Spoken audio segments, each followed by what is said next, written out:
Добрый день, это телеканал Якутия-24. Вы смотрите новости в прямом эфире. С вами Влад Давыдов. Смотрите в выпуске. Оперштаб информирует, сколько человек за сутки заболели коронавирусом по республике. Доп. Образование начинает работу. Готовы ли учреждения, педагоги и дети вновь возобновить занятия? Прямое подключение со Дворца детства. Тотальный диктант. Столица республики опережает другие города в голосовании за субъект России, в котором пройдет ежегодная просветительская акция.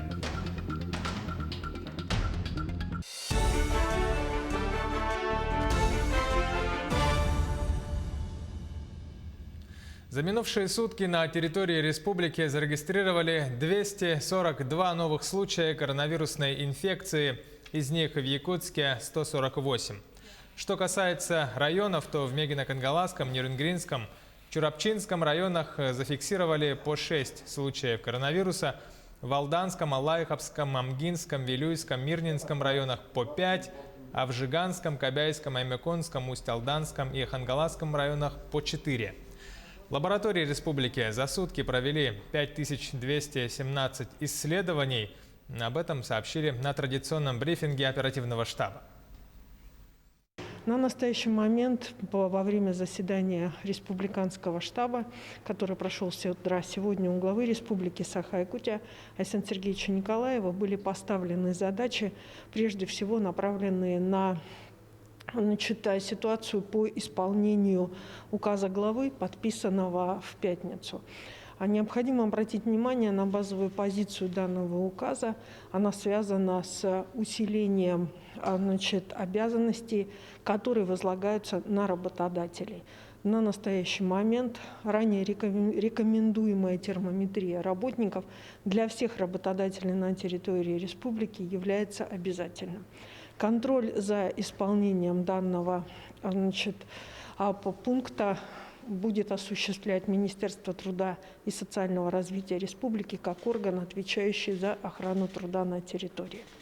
Необходимо обратить внимание, что, оценивая ситуацию в улусах республики, на настоящий момент очень четко поставлены две задачи, которые исполняются.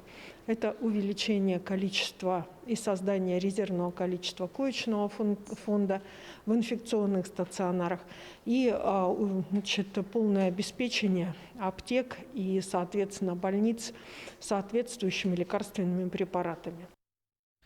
На предприятиях республики тем временем продолжаются контрольные мероприятия по соблюдению санитарно-гигиенических правил. За минувшую неделю административными комиссиями муниципальных образований было проведено 257 рейдов. Проверяются объекты торговли, общепита и развлекательных центров, из которых большая часть находится в Якутске. Об этом также сообщили на брифинге вице-премьер региона Михаил Никифоров. Напомним, ежедневные рейды проводятся в соответствии с указом главы республики. В ходе таких мероприятий выдаются предостережения о недопустимости нарушения закона, проводятся профилактические беседы. Так, только за неделю управлением Роспотребнадзора выдано 72 предостережения и 52 предписания.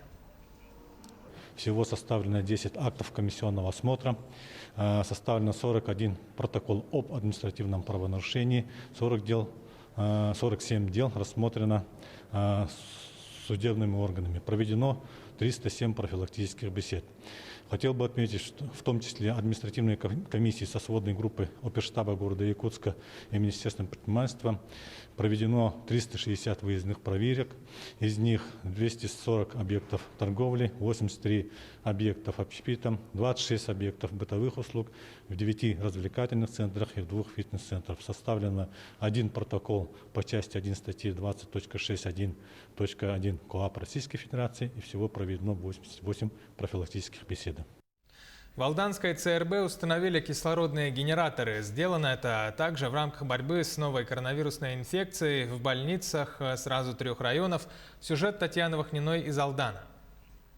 Вот это модульное здание на территории Алданской центральной районной больницы появилось недавно. В помещении установлен и запущен сложнейший механизм – генератор по выработке кислорода, использующегося в терапии заболеваний дыхательной системы. В настоящее время осуществляется подача кислорода в провизорное отделение. Благодаря этому генератору у нас обеспечено кислородом более 40 коек.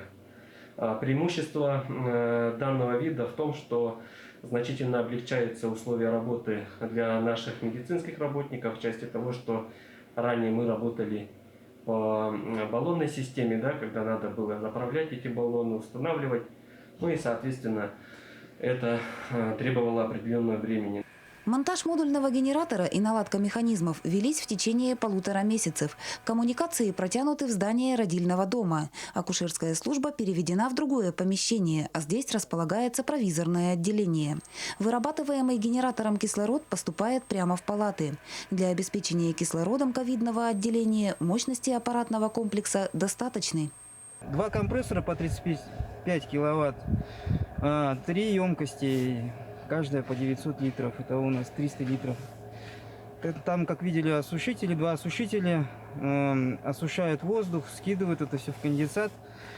Заполняются бочки, потом дает вот сюда на 2 кислородных генератора, где емкость по 500 литров каждая. Заполняется и идет подача в наше вот это трехэтажное отделение. Генератор вырабатывает 400 литров кислорода в минуту. Сложные механизмы выработки кислорода функционируют круглосуточно. Генератор обслуживают 2 инженера. Контроль производится дважды в сутки. После 3000 часов нам нужно будет расходующие материалы. Будем отрабатывать этот момент, закупать, менять масло.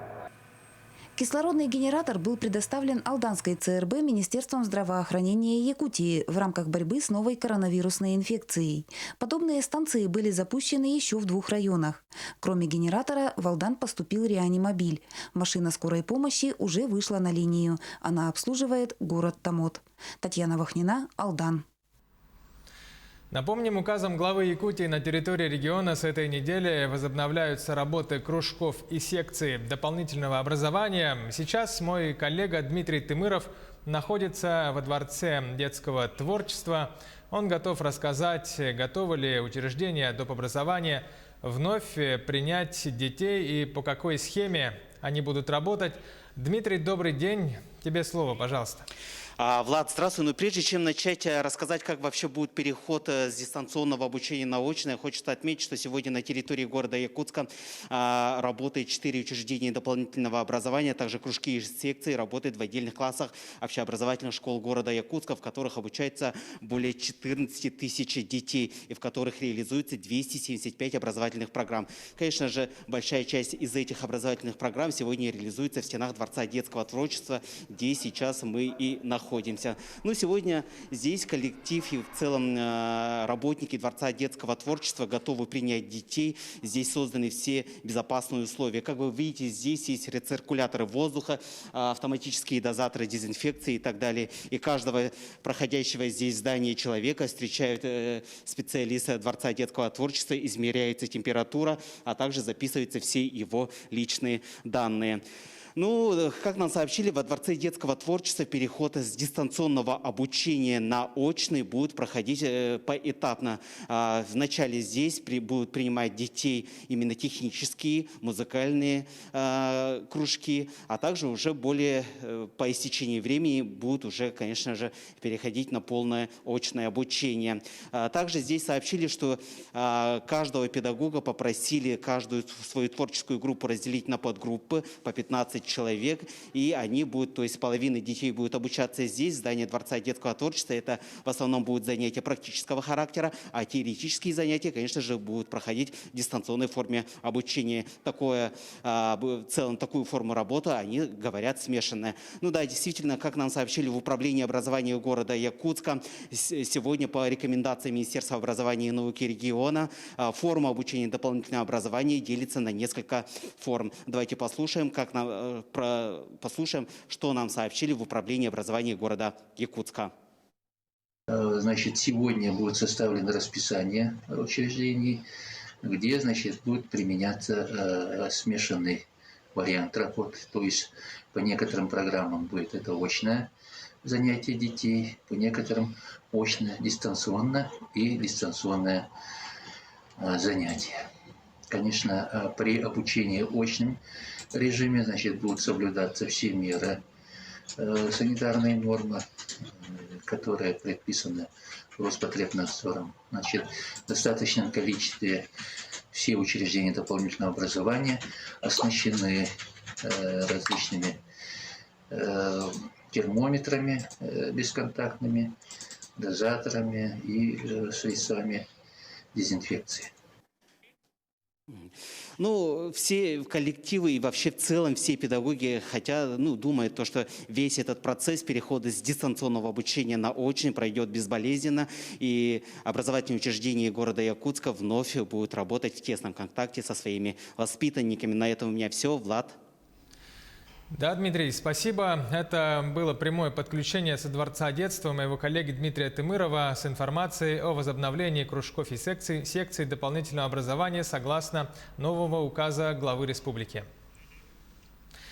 Другие темы. Столица республики опережает другие города в голосовании за субъект России, в котором пройдет ежегодная просветительская акция «Тотальный диктант» в 2021 году.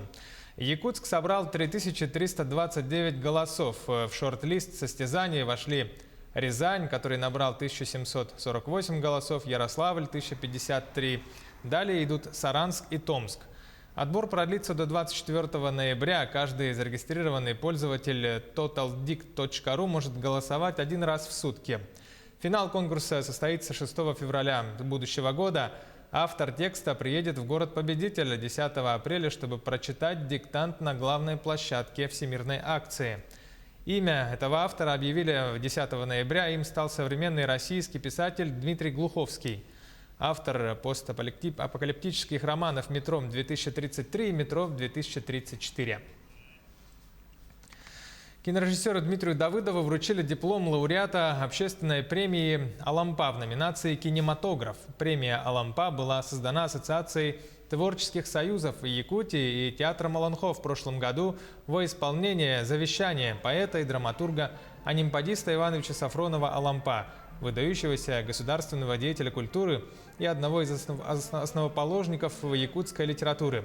Эта премия вручается по 10 номинациям. В этом году победы в номинации «Кинематограф» удостоен заслуженный деятель искусств Республики Саха-Якутия, почетный гражданин Амгинского района Дмитрий Давыдов. Очень рад, очень доволен. Планов много. Я выиграл 2 гранта от фонда «Синец-Хавуд». Первый проект мы запускаем в январе. Съемки у нас пройдут в начале января в Амге. А второй проект мы будем делать летом. То есть вот на следующий год два целых проекта у нас. В селе Алекминское Алекминского района открыли обновленный сквер Славы. Сюжет Елены Фаст. Открытие сквера Славы подытожило работу, которую провели в селе Алекминское по программе поддержки местных инициатив. Именно здесь всегда собирались жители 9 мая и в День памяти. Из села ушло 125 человек, вернулось всего 51. У многих в селе на полях войны остались родные. Многие приняли, большинство были, конечно, это же ихние желания, ихние голоса, по ихним голосам же это все. Они большинство голосов приняли, поэтому этот сквер. У Афанасия Васильевича отец вернулся. Его имя также есть на плитах, установленных у обелиска Славы. Работал здесь в колхозе кузнецом. Призвали в армию его в 1941 году, 25 августа. Оттуда он попал в Чебоксары, и в дальнейшем, он, как говорил, их там формировали 79-й железнодорожный отдельный полк, где он числился путейцем. И вот они ремонтировали попавшие под бомбежку эти мосты, ремонтировали пути, чтобы для подвозки боеприпасов. Постоянно попадали под бомбежки. Нам было трудно.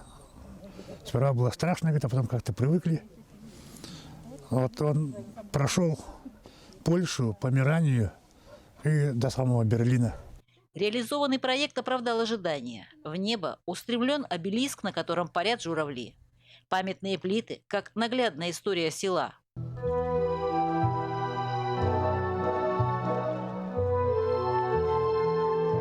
Память должна остаться, и хорошо, что благодаря программе появилась возможность сделать это достойно и красиво.